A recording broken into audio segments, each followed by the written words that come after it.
മലയാള സഹോദരന്മാരോട് ഉണ്ടാവും. നമ്മളെല്ലാരും വിചാരിക്കും സീമാനണ്ണനാണ് നല്ലത്.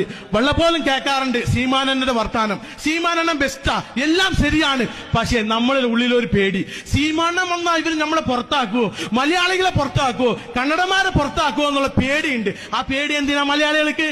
വരേണ്ട ആവശ്യമില്ല.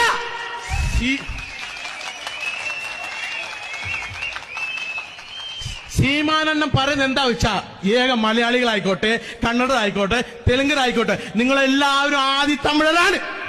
ആദിത്തമിഴ്, നിങ്ങൾ ദ്രാവിഡനല്ല. നിങ്ങളെ പെറ്റ അമ്മ തമിഴാണ്. തമിഴമ്മ ജനിപ്പിച്ച മക്കളാണ്. അത് ഏറ്റവും ഒടുവിൽ ജനിപ്പിച്ച മക്കളാണ് മലയാളികൾ. അങ്ങനെ ആകുമ്പോൾ എന്തിനാടോ നിന്റെ തറവാട് കണ്ട് നിനക്ക് പേടി വരുന്നത്? തമിഴരുടെ പാർട്ടി എന്ന് നീ എന്തിനാ കൊങ്ങനം കുത്തുന്നത്? അതാവശ്യമില്ല, അതാവശ്യമില്ല. നമ്മൾ ഏത് മണ്ണിൽ ജീവിക്കുന്നോ ആ മണ്ണിന്റെ സുരക്ഷയ്ക്ക് വേണ്ടി നമ്മൾ ജീവിക്കുക. ഏത് മണ്ണാണോ നമുക്ക് അള്ളി തരുന്നത് ആ മണ്ണിന്റെ നന്മയ്ക്ക് വേണ്ടി നിൽക്കുക. ആ മണ്ണിന്റെ നന്മയും തലവൻ ആരാണെന്ന് നോക്കിയാ അണ്ണൻ സീമാൻ മാത്രമേ ഉള്ളൂ. സീമാനെ വിട്ടാ നമുക്ക് ഗതിയില്ല മക്കളെ. നിങ്ങൾക്ക് വേറെ ഒന്നും കൂടി പറയാം. നമുക്കൊരു പക്ഷേ തലവർ പ്രഭാകരനെ കാണുമ്പോ പേടി വരാം. തലവർ പ്രഭാകരനെ കാണുമ്പോ വെള്ളപ്പോലെ ഈ ദ്രാവിഡ പാർട്ടികൾ പറഞ്ഞു വരുന്നത് ഇവർ നിങ്ങളെ പുറത്താക്കും, ഇവന്മാർ തീവ്രവാദിയാണ് എന്തെല്ലാം പറയും. പക്ഷേ ഏകവും മലയാളികൾ നമ്മൾ കമ്മ്യൂണിസത്തിനെ പിടിക്കുന്നവരാണ്. സെഗുവേരവിനെ അധികം ഉയർത്തിപ്പിടിക്കുന്നവരല്ലേ. അർജന്റീനയിൽ ജനിച്ച സെഗുവേര, ക്യൂബയുടെ സ്വാതന്ത്ര്യത്തിന് വേണ്ടി പോയി സെഗുവേര, അവിടെ നിന്ന് ബൊലീവിയക്ക് ചെന്ന സെഗുവേരയെ നിനക്ക് ഉയർത്തിപ്പിടിക്കാൻ പറ്റും, പതാക ഉയർത്തിപ്പിടിക്കാൻ പറ്റും. കാരണം ആ തലവനെ കുറിച്ച് അറിവുണ്ട്. പക്ഷേ നിനക്കില്ലാത്തൊരു അറിവ് ഞാൻ പറയാ. ഈ പ്രഭാകരൻ നിന്റെ ചോരയാണ്, നിന്റെ DNA ആണ്.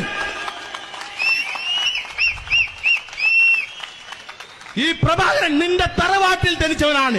നിന്റെ അമ്മാമന്റെ വീടാണ് ഇത്, നിന്റെ തറവാടാണ്. നമുക്ക് ഭാഷ മാറിയപ്പോൾ സംസ്കൃതം വന്നപ്പോൾ നമ്മൾ വേറെ വേറെ വീടായി, നമുക്ക് വേറെ വേറെ റേഷൻ കാർഡായി. ആ റേഷൻ കാർഡ് അവിടെ ഉണ്ട്, തമിഴ്നാട്ടിലൊരു റേഷൻ കാർഡ് ഉണ്ട്. പക്ഷേ എന്റെ മലയാളി ചെറുക്കൻ അവിടെ നിന്ന് കോളേജ് പഠിക്കണം, ഈ റേഷൻ കാർഡിൽ പേര് കയറ്റണം എന്ന് പറയുമ്പോൾ ഈ അമ്മാമ്മമാര് പറയും, ഈ തറവാട്ടുകാരുമാർ പറയും, നീ എന്റെ റേഷൻ കാർഡിൽ വന്ന് ചേർന്നോ, ഇവിടെ പഠിച്ചോ, ജീവിച്ചോ, എന്ന് വേണമെങ്കിലും ചെയ്തോ എന്നല്ലേ പറയുന്നത്. എന്നാലോ നമ്മൾ അവിടെ നിന്ന് വന്ന് ജീവിക്കുന്ന നമുക്ക് ക്രിമികളി പാടില്ല.